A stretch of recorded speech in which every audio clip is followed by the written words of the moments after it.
Okay, so first of all, a couple business things. One, I moved the last part of the syllabus around, so some of the readings are cut to make room for presentations. So just so you know, and I sent an email about this earlier, it doesn't affect anything soon, so it's probably nothing on your radar. But anyways, later in the semester, make sure you're using the updated syllabus so that you don't get confused with anything.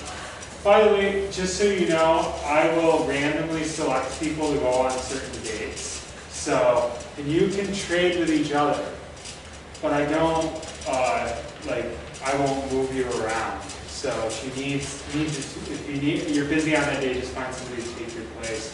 It is literally random, so it's mathematically random because I'm a nerd and I actually use a random number chart to decide who goes when. So it's just the luck of the draw if you go early or late. Okay, other than that, we got an email this morning saying that we should consider giving people a work day since we have no breaks to avoid burnout. So my first class wanted this Friday. I am happy to do that or another day if you guys wanted a different day.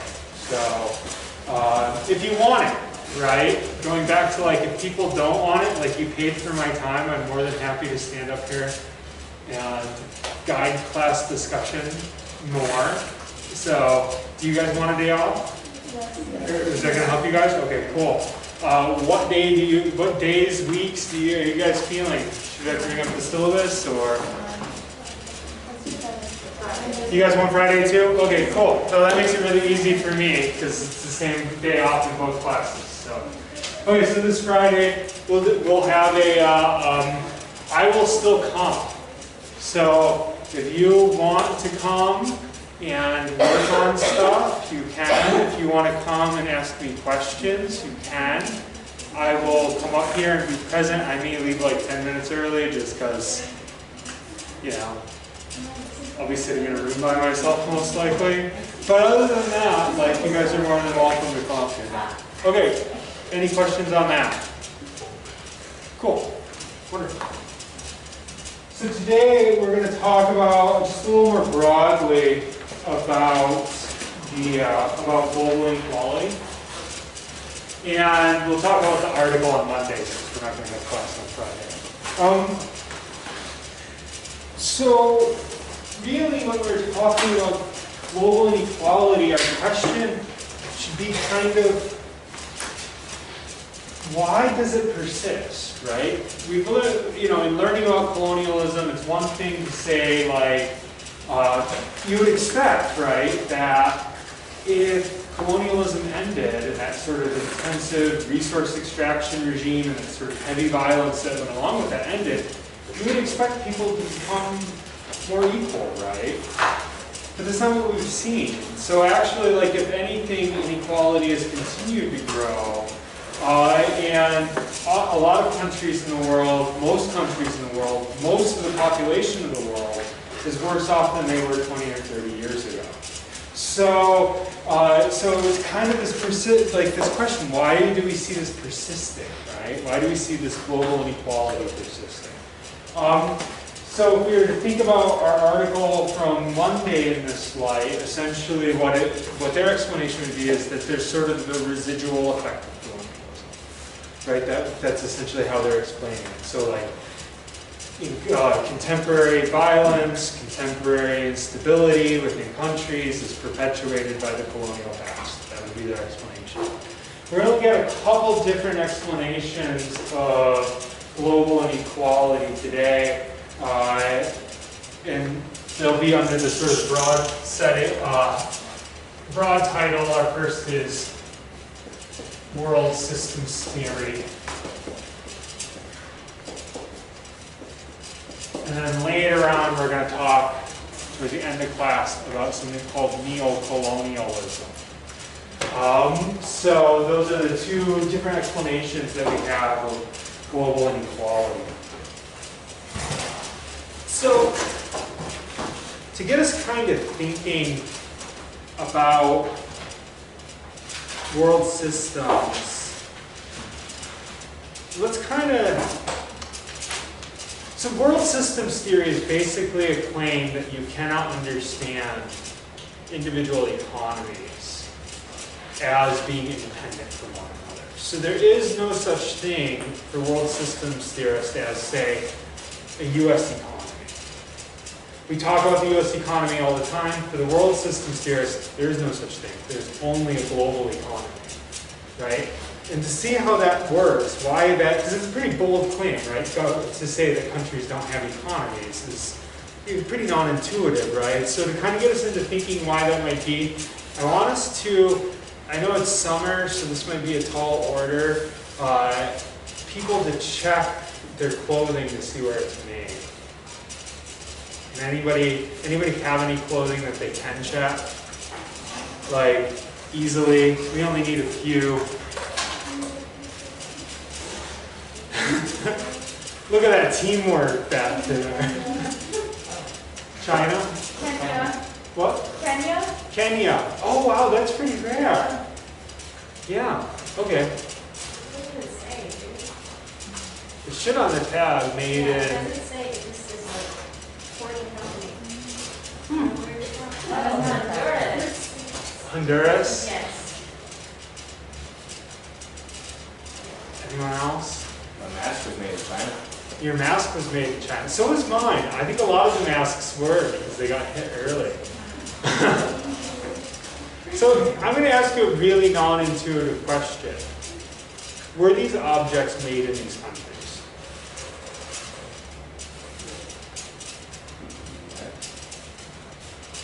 And what do we mean by that? So how could we say, in what ways could we say that it is made there?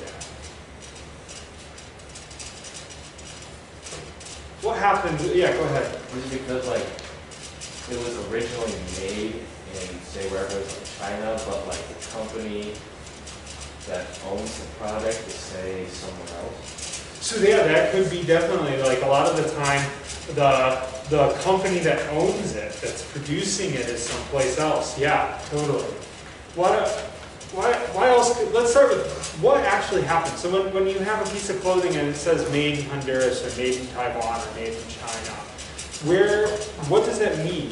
What happens there? You mean like it was put together, and especially like clothing is like sewn in a factory or something like that? Yeah, it's where you take the pieces of cloth and place them into one article of clothing. They're assembled there. Does that mean that is it fair to say that they're made there, though? So if we think about a global commodity chain, let's take a simple piece of clothing like a cotton shirt. Yeah. I was, to kind of answer your question, I was going to say physically the object was made there, but I feel like the idea of the object was made somewhere else. Oh, yeah, yeah. So like if it's a t-shirt designer, the people who actually say they work in the United States, who designed a t-shirt, they just sent over the design and it was physically made in China, but the idea was made by an American citizen in the US. No, that's a good, wow, we're going to start our commodity chain further back than I normally do. That's a good, yeah, yeah.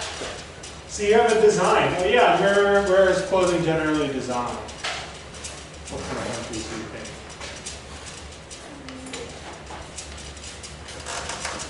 The US, Western Europe, right? A lot of your designing companies are, depending on what you're buying, right? Okay, so yeah, so we could say it starts with a design. What else does it start as? So a cotton shirt, what goes into a cotton shirt? Cotton. Dye. So, what's that? Dye, like the color of the shirt. Dye. And then you have Oh, dye, yeah. So you have cotton. Yeah, we're gonna have to. So what does cotton start as?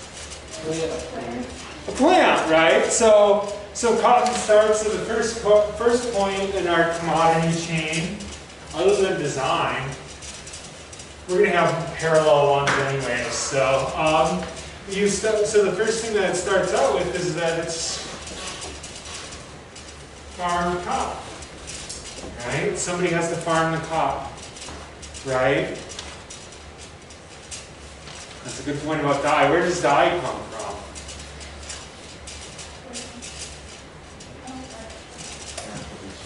Plants. What else? Natural resources and like minerals. Yeah, it could be minerals. Yeah, good point. Yeah, so like all those things kind of have their own origins. Is the plants for your dye likely being grown in the exact same location as the plants for your cotton? Probably not. And there's the minerals that are being mined to combine with the plants that are being picked to create your dyes likely in the same place either. There's also like there's other materials on there. Like most t-shirts don't just plain, right? What do they often have on them?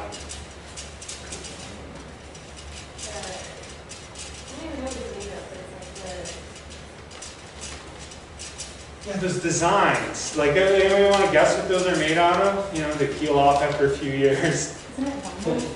Yeah, rubber. See, rubber.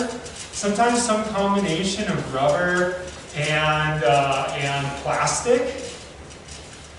Does anybody know where rubber comes from? South America. Used to be, but all the rubber trees in South America are dead. There was an infestation. They all died, but this comes from a plant, right? Rubber trees, right? Or lower grade rubber sometimes comes from things like dandelions. So there's other ways of making rubber. Technically, it's not rubber. They refer to that as synthetic rubber. But anyway, so yeah, rubber trees. They know where plastic comes from.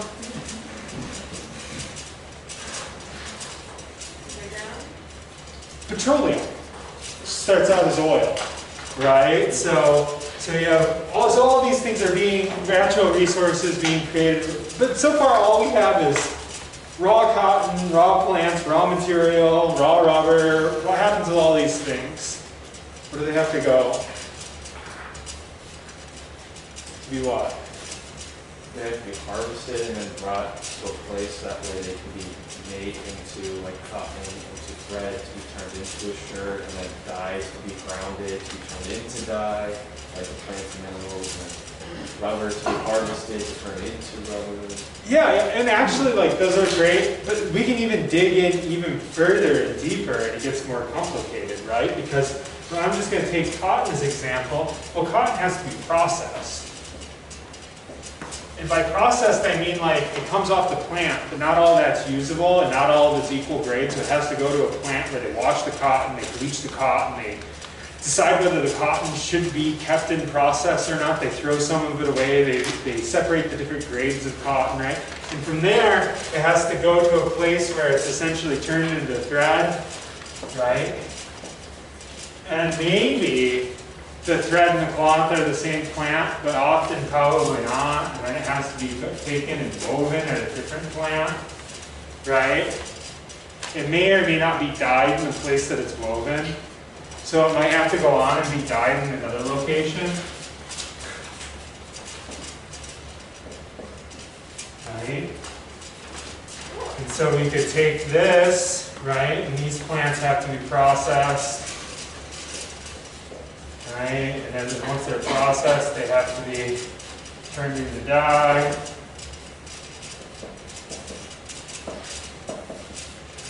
From there, they end up at that factory, right? Then it probably goes to be assembled. Now we get to the place where we're told it's from.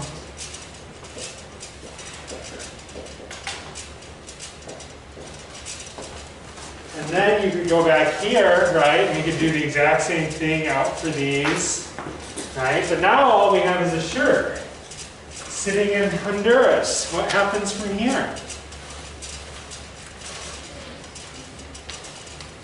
What's that? Like after that? Yeah, after it's a shirt. Now it's a shirt, but it's just sitting in some other place. What has to happen? Yeah, it gets shipped to probably a distributor of some sort, right? And then from the distributor, it probably gets sold to different companies. So then once it gets sold, it gets shipped to another distributor, to some sort of like warehouse, right? And where does it go from there? The store, right? And this is where you meet this place of clothing, right? So we're talking about, like, often, right, it's probably this part of the process, this part of the process, this part of the process, this part of the process, this part of the process, and this part of the process are all done in different countries. So where's your shirt made? Yeah, maybe sometimes up to probably 20 or 30 countries, right? And how complicated is a cotton shirt? Very, apparently. I mean, but in comparison to like there's this guy, there's just sort of this cheesy book written by a journalist where he tried to make his own toaster oven, but from scratch. Anyone see this? It took him 3 years. It worked for a minute and a half, right? But like he had to he essentially went through all the parts of the process, right? So like creating galvanized wire and insulating the wire and all these different things, creating plastic that he covered it in, and et cetera, right? The point is this: a cotton shirt is pretty simple. How much longer of a commodity chain would we have to drag out if we were talking about a computer? Right? So when we think about it, like there's actually this massively complex interwoven thing that goes on behind absolutely everything you purchase. Right? So my question is, what determines where things are done?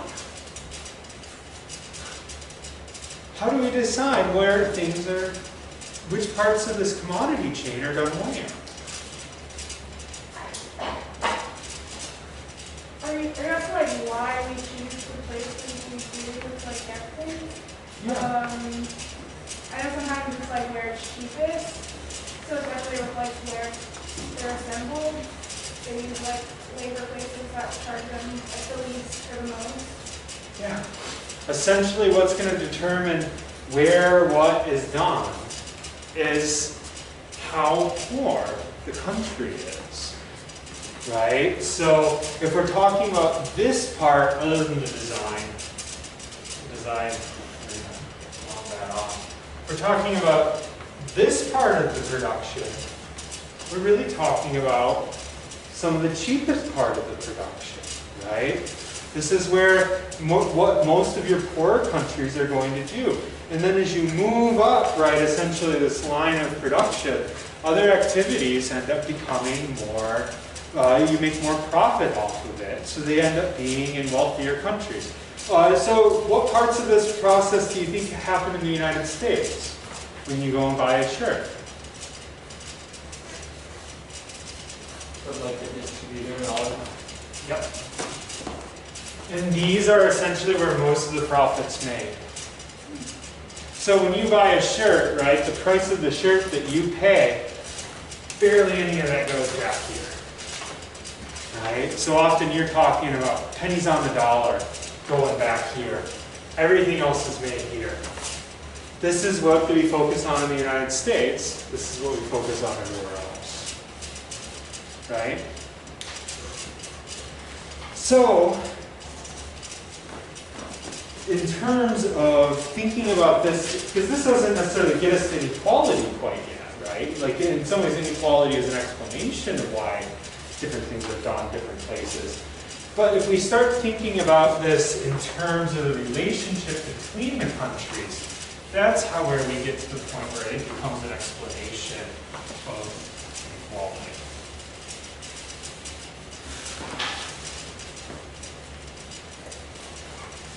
So according to Wallace systems theory, we have to think, rather than thinking about individual countries as having an economy, you almost have to look at states as if states were hierarchical in terms of class, right? So we can classify states for world systems into core,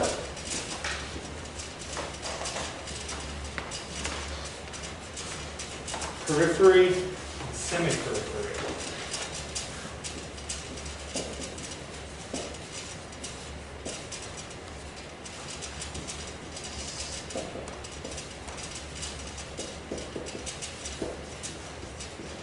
And these are essentially, if you will, social classes, but for countries. Does anybody know what we used to call poor countries, by the way? Besides third world countries? We used to use the term third world country. Nobody uses that term. Do people know why? Because there's no second world. Communism fell. Right? So you can't call anything a third world country. So often in the social sciences, you'll use the word periphery. So peripheral countries are poorer countries. So what sort of industries make money in the United States? What do people do to make money? What sort of organization, what sort of companies do we have here?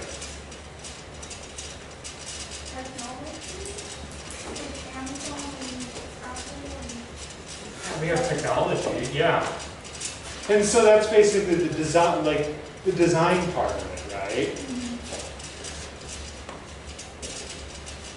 It's the business end of it, right? What other sort of things do we have in the United States? Healthcare, advanced healthcare.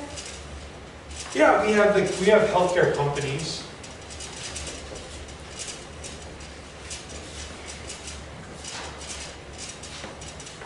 We can kind of add in there insurance. We have insurance companies.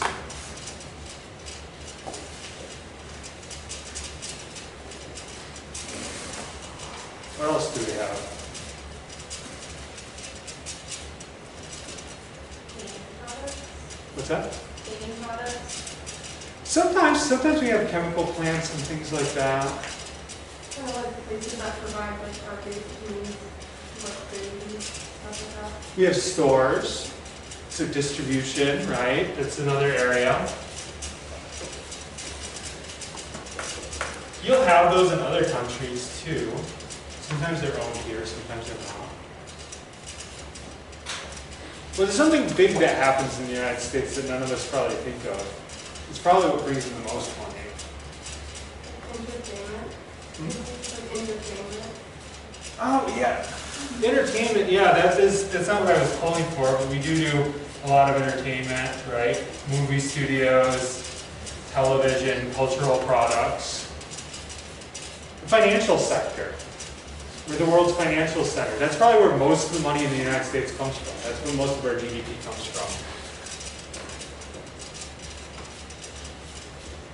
Right? And that includes things like the stock market. It also includes things like the banking system, right? That's where most of the money in the United States comes from.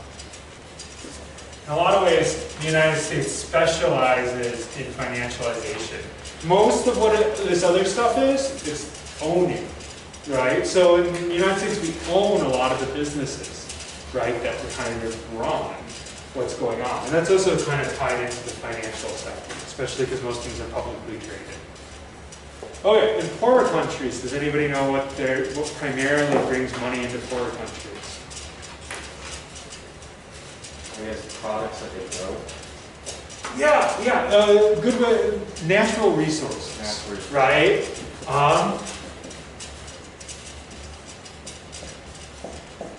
So it's natural resources. It's either things that they're like agricultural products,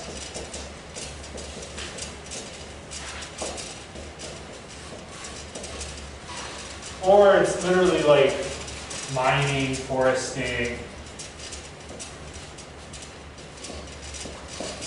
We have a tendency to think we do more of this than we do in the United States.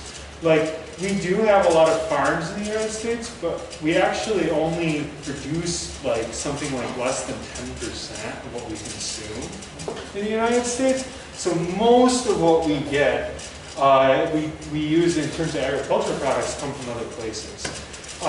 Partially as a result of the history of colonialism, most places specialize in only a handful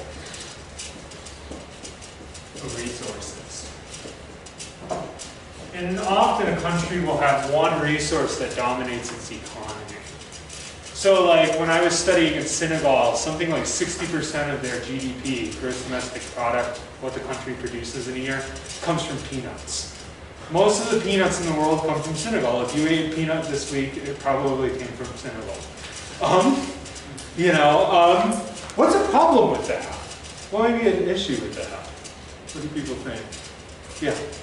If that industry fails, then the whole economy struggles. Yeah. So you become tied to just this one thing. So it makes often poorer countries extremely volatile economically.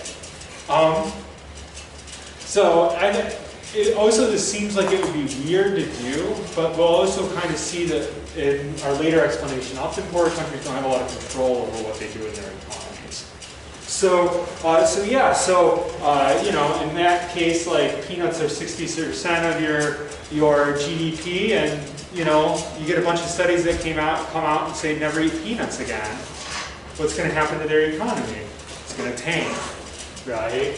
So often poorer countries have very volatile economies as a result of that process. Some poorer countries do manufacturing. What kind of that was a bad setup. Particularly, and this is mass production. So most mass production happens in poorer countries. Some manufacturing is done in the semi-periphery as well. Semi-periphery. Semi-peripheries are countries that, so this is sort of a big divide in terms of activities. A lot of the goods we have are not natural resources and they're not mass-produced goods. And those things are generally produced by the semi-periphery. So historically, the semi-periphery produces difficult to make and higher quality goods. So kind of like an archetype. Like whenever I think of semi-periphery, I like to think of Italy. So, what sort of things do we get from Italy? What sort of products do people get from Italy? Wine. Yeah, wine. And it's not cheap wine, right? It's not like your big box wine that you pay $16 for, 5 bottles of wine, right? Like what kind of wine is that? It's like the nicer wine, right? Like what other things do you get from Italy? Leather, right? Italian leather is it cheap leather? No, it's nice leather, right? You get an Italian leather sofa, you have to spend some money for that, right? What other things do we import from Italy? There's 2 other things that stick out in my mind. Really expensive shoes. Oh. Like dress shoes. Yeah. Expensive designer goods, right? I was thinking suits, but that's still kind of the same industry, right? Mainly because I don't wear women's dress shoes. But yeah, so expensive clothing items, designer clothing, right? That comes from Italy. Cars, right? I think about cars. What kind of cars does Italy produce? Yeah, they generally focus in on expensive sports cars, right? Like the Ferrari, at least it used to be a few years ago still, when you buy a Ferrari, that Ferrari was assembled by one person over the course of like a month, right? As opposed to like being churned out, right? There's a lot of care and carefulness, right? It's a lot better product than than, you know, buying, I don't know, Kia or something, right? So that's essentially what semi-peripheral nations do, is this sort of, Is Switzerland also a semi-periphery industry? I think that Switzerland is probably here. And the reason why is, I think most of the money in Switzerland is coming from financial sector. Like they might have some of that, and we have some of that here too, like our sort of like craft industry stuff is often higher quality stuff, with sort of like localization, farm to table kind of stuff. You know, and like you'll see that in other countries, but I think mostly they're going to be poor. Usually these are like your poor European countries are usually semi-periphery, right? In the EU they call them pigs. And like the corner, like Portugal, Italy, Greece and Spain, right? They put in pigs, which is also very pejorative. But essentially that's part of the reason why is because they're not really a poor country, they're kind of in between. Okay, all that makes sense. So you guys kind of get this idea of like, it's because in some ways like there's this division of labor that like, it's going to be really hard to start out as a peripheral country and wind up someplace else. I'm really curious, where Yeah. was China from? China is definitely somewhere-ish towards core. So semi-periphery, leaning a bit more towards core. No, I think that they kind of made, they're one of the weird countries that kind of made a leap from mostly being a peripheral nation a while back, right? Often focusing on manufacturing, but then financializing and becoming, right, more of a core country. The United States did that on some level as well. Sometimes countries do. Japan did that in the 80s in particular. That was a big thing. So there's certain, particularly like Asian countries managed to make the transition. There's certain things that are going to limit your ability to transition. But yes, it does occasionally happen. Just like social class, right? So the same way with countries. Most countries can't dig out of this, right? And just like most people can't dig out of poverty, right? But it does happen. Occasionally does happen. Yeah, China's moving towards what in this system is sometimes referred to as hegemony. So often, and I didn't talk about this, often there's one country that dominates the world stage. And, you know, historically that was Italy, and then it was the Dutch, then it was the English, and then it's us. And so there's a lot of questions about whether China is actually going to be the next hegemon. Whether they're actually going to end up becoming the country that dominates world economics. Because it definitely looks like it. And actually, like, even in terms of, like, we have a lot of biases about China, but, like, the standard of living in China is almost the same as ours now. We're lower in standard of living, even though we're the hegemon in most of Europe, but nonetheless, yeah. So those are just, you know, I wasn't going to originally include that, so if the hegemony thing confused you, go ahead and drop it out of your brain. Any questions about this? Okay, I'm going to give another explanation of international poverty. And this one is neocolonialism.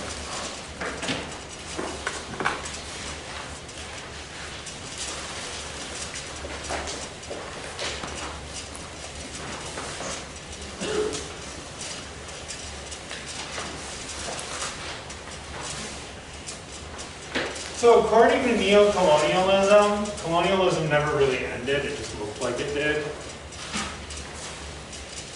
And we'll see that why this is a realistic claim.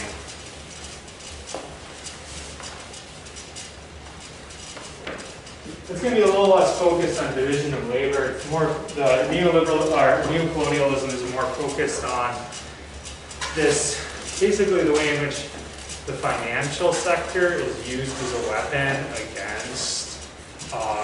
against poorer countries. And this has a lot to do with an organization, two organizations created by the UN.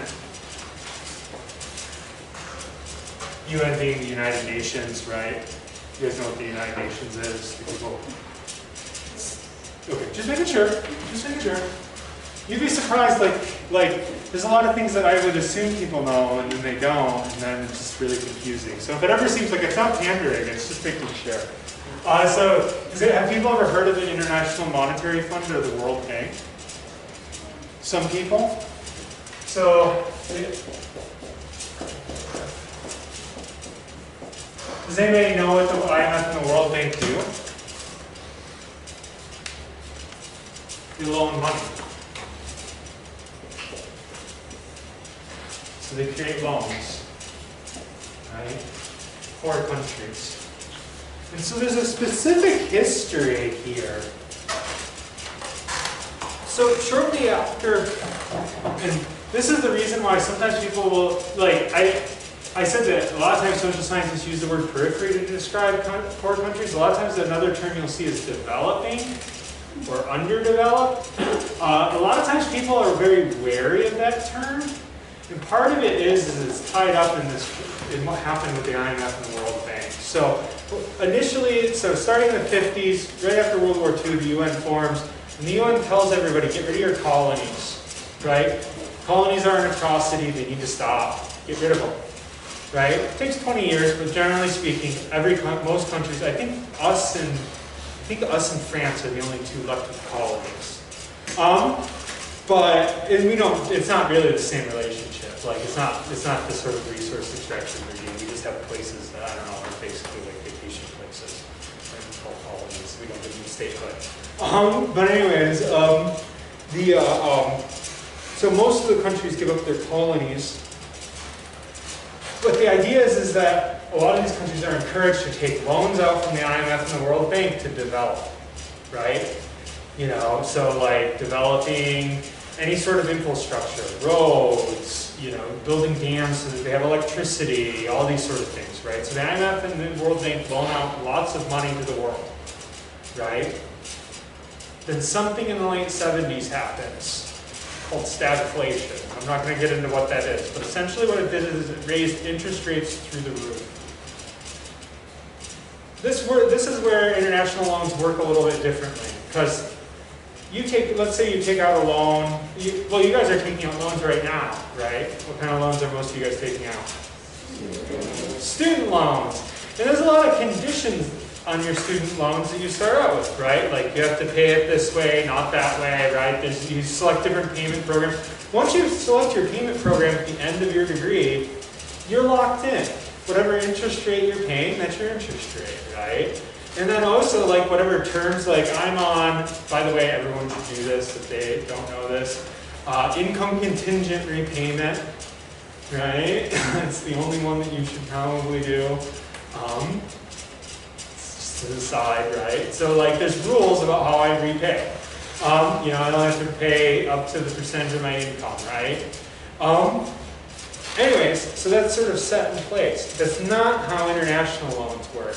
The conditions of your loan can change at any time internationally, and whatever happens to the interest rate happens to your loan, right? So in the late 1970s, this sudden interest rate hike happens. Most of the countries can't pay the interest, so the interest just becomes a part of their loan. So you have countries that maybe owned, you know, $5 million, and then within the next 10 years, it's up to, you know, tens of, you know, millions of dollars, if not hundreds, right? And a lot of countries are so far in debt that they don't even pay off a percentage of their interest every year. But nonetheless, like a lot of countries, up to 60, 70, 80% of their gross domestic product goes directly into paying IMF and World Bank loans. Right, so that's one thing, is it extracts a lot of money. Do you guys, anyone want to guess where that money goes? To the member countries that give the money to the IMF and the World Bank.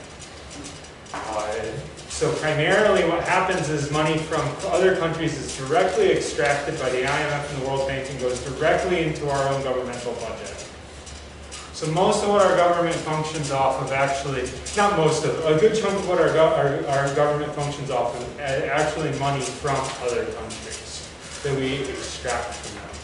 This is very different from loans, like you always hear about us being indebted with China. to China. We have our own agreement with China. We came to it. It's not brokered by the IMF and the World Bank. We don't have this kind of loan. This is like bad debt, right? A lot of ways, if you want to think of it, it's like a country's version of credit card debt, right? So like most countries in the world do have this, right? And so they are paying a lot of their income, right? And it doesn't even matter. So like you have a country that dissolves, right, or whatever, right? Regime change happens. You still have to pay back your debt, even though you're not the government that took out the loan, right? So no matter what, you cannot get out of it. Make sense so far? There's another thing that happens. So after stagflation, the IMF and the World Bank decide that because they're in this weird position and all these countries are essentially just gaining more debt, that what they're going to do is they're going to place conditions on their loan. These are referred to as structural adjustment conditionalities.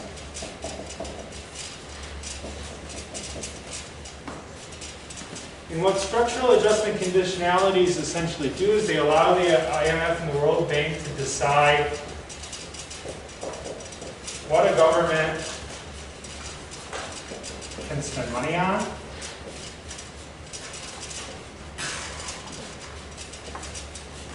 and it also decides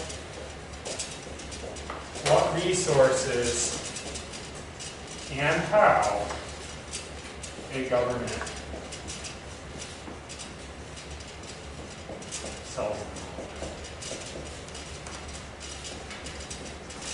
And a lot of these, so basically, initially these were, the idea is like, well, we'll shrink the government small, right? So austerity, something we already talked about, right? So we'll shrink that government small, and we'll allow them to open up their markets so that if anybody wants to buy anything, they can buy it, right? Essentially, all this ends up doing is it ends up becoming another form of resource extraction. So often, yeah, go ahead. What does that say after research? Oh, resources. What resources and how the government is to sell them off. So, the combination of these two things, even though they were intended to develop the country, actually ended up throwing them into deeper poverty. And so part of it is that there's a lot of risk because some of the conditionalities can be pretty crazy. So like, I already referenced, studying in Senegal. One of the conditionality of Senegal's loans is that they couldn't provide trash services. So nowhere in the country could the government provide garbage services, right? So people had to just burn trash in the street. A very common thing is they don't allow them to fix things like sewage infrastructure. So if you ever wondered why a lot of countries have cholera epidemics all the time, a good chunk of the reason why actually ends up becoming structural adjustment. Another good example of a major cost that happened was a lot of countries in sub-Saharan Africa were not allowed under the conditionality of their loans to provide medical services for HIV, which is one of the reasons why AIDS exploded in Africa. So, because they were not allowed on the conditionality of their loan to provide any medical services, right? So this is essentially like where this part becomes problematic. So a lot of countries, it creates a sort of a risky condition. It really hurts those countries over time because of the conditionalities of their loans. Now keep in mind there's a lot of countries that haven't been able to fix their infrastructure since the late 70s when these were put in place. That's a long time ago, right? So actually, we were talking about China. China has opened up a lot of markets in Africa by building roads. Because a lot of countries aren't allowed to build roads. They'll be like, we'll build them for free for you if you just do business with us, right? So that's actually where you see like some of the ramifications globally. Okay, so the second part is that everyone, right, what resources and how, right, everything has to be up for grabs under privatization.